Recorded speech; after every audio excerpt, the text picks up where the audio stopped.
The talking heads on MSNBC had some shockingly grotesque takes on Trump's Syria bombing. Let's watch. Is there a way to go in and strike Syria without, in such a way that you do not, because you certainly don't want to kill Russian troops, you certainly don't want to kill Iranian troops and widen the war. So then again, I ask, what's the point?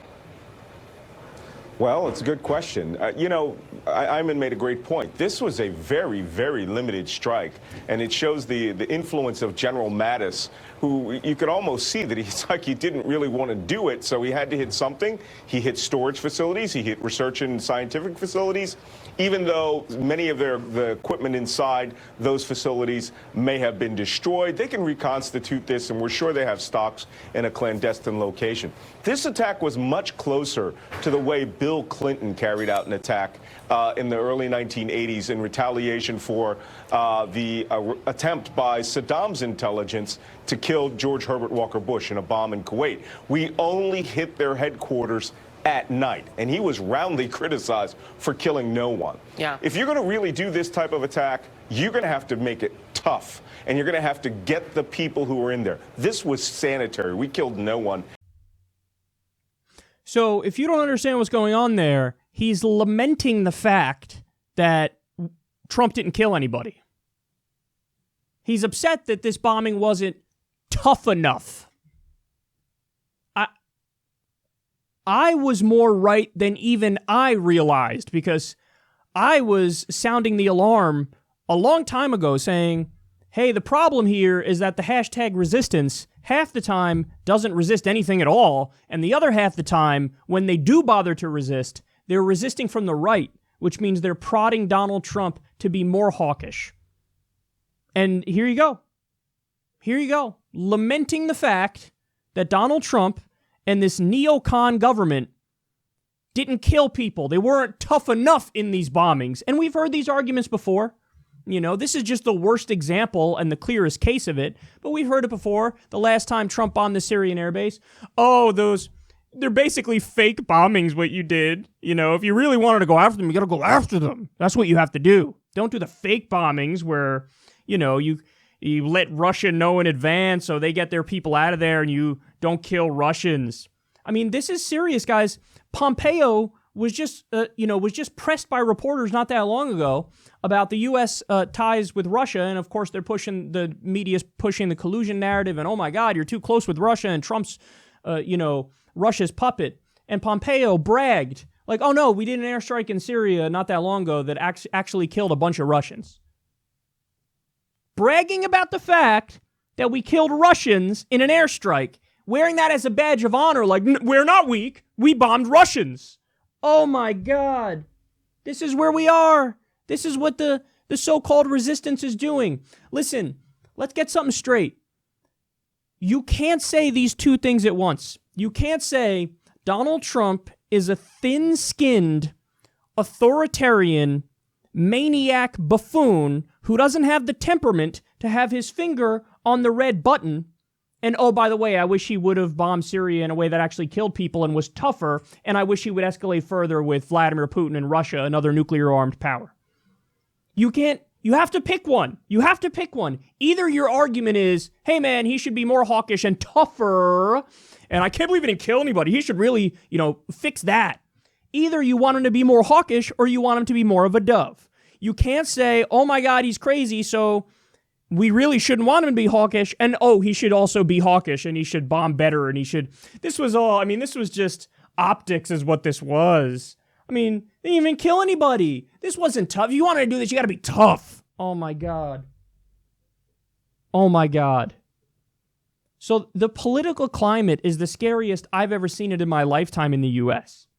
Because, when you go back to even the Iraq War, you had the Democrats, at least the Democrats, after a certain amount of time, maybe after 3 years or 4 years, which was 3 years or 4 years too long, by the way, but at least at that point, the Democrats were like, hey, we really shouldn't be doing this. And, I would argue over the exact way in which they argued against the war, because instead of arguing, hey, this is illegal, this is criminal, you guys are criminals, they would just call it stupid, like, oh, it's a tactical error. No, it's not a tactical error. It's a fucking war crime. It's an illegal offensive war against a country that didn't attack us, based on lies.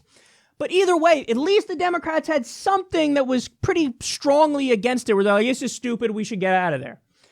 Today, you have the Republicans, lock, stock, and barrel, are fine with escalating with Russia and getting more involved in Syria. Even when Obama was in Syria, it's not like the Republicans opposed that.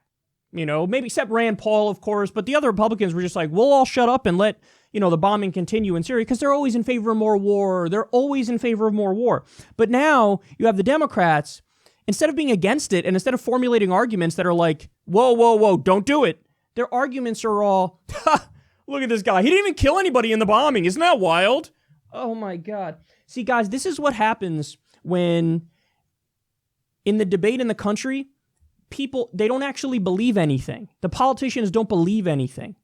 They're just empty partisan vessels. So when you're an empty partisan vessel, what you do is just reactionary disagreement. And so reactionary disagreement means it doesn't matter. The content and the substance of my disagreement is irrelevant as long as I'm disagreeing.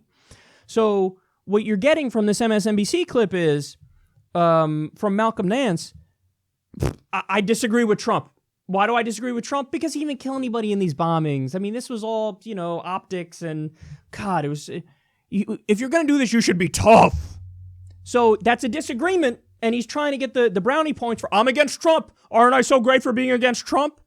But the way in which you're against him is the dumbest way possible, because you're in effect arguing for him to be worse. Now, so this annoys me, but then there's also, I'm not going to show you the rest of the clip. You can go watch it yourself. It's on YouTube if you want to check it out. But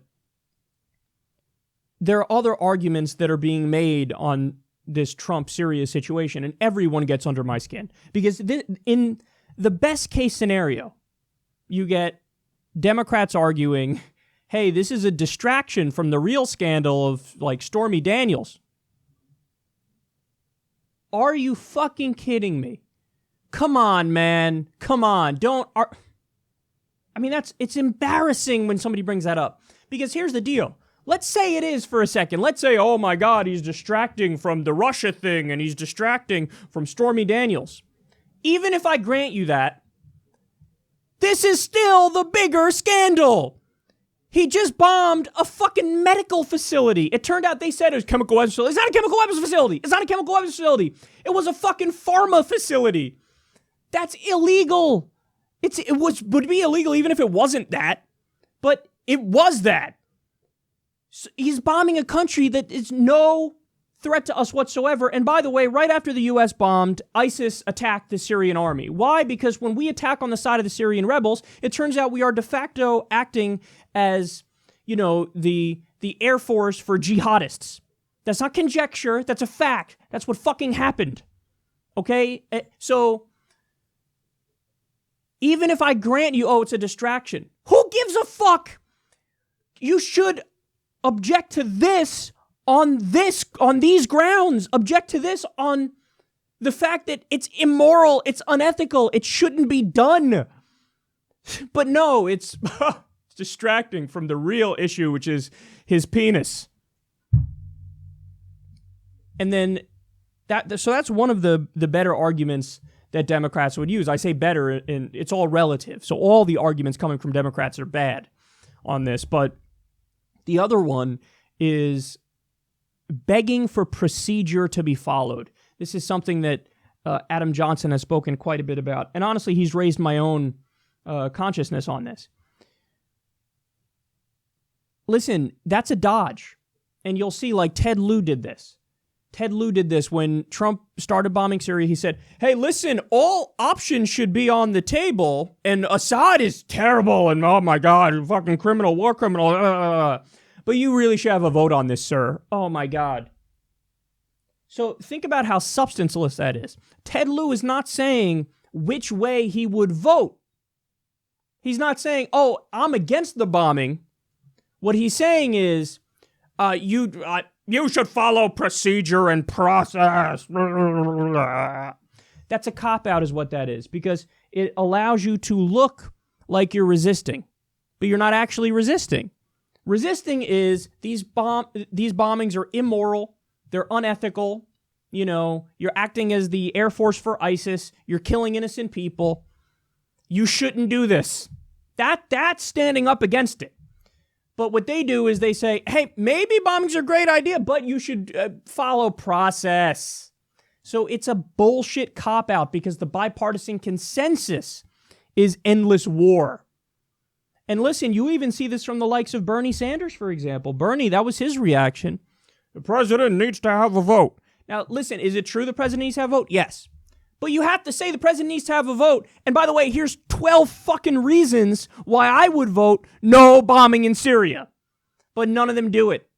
They don't have the political courage to do it. You know, they don't want to look like, oh my goodness, you're in, because they're going to get smeared with, you're in favor of, you know, the war crimes and atrocities being committed by an evil dictator. How dare you? But that's just as empty and just as hollow as everybody who argued, you know, in the lead up to the Iraq war, you're pro-Saddam. You love Saddam Hussein because you don't want to go topple him. It's a bullshit argument then. It's a bullshit argument now. It's just a goddamn shit. We never learn the lessons of history. We never learn it. And here we are. We're the so-called liberal network. Oh, they're resisting in this instance against Trump, but their resistance is, he killed nobody in this bombing. It was all optics. I mean, if you want to do it, you got to be tough. You got to be tough. What a sad, sorry, disgusting, immoral framework we're working in the U.S. with our political system.